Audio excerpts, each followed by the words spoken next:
OpenKM includes an AutoCAD drawing viewer. These types of files can be linked to other plans, information that we can consult in the References tab.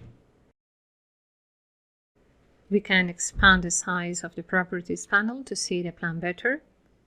In the Preview tab, several toolbars appear, which we can place wherever we want. In turn, the main toolbar can be expanded. In this way, we can appreciate all the available functionalities to work on the preview of the plan.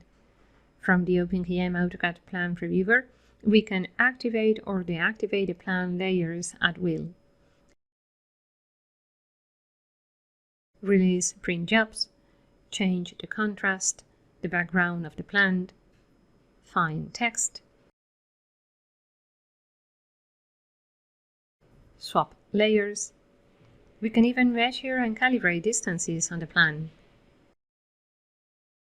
Of course, we can always zoom in on the plane, go back, and even select a part of the plan on which to enlarge. In addition, we can also navigate between the pages of a plan.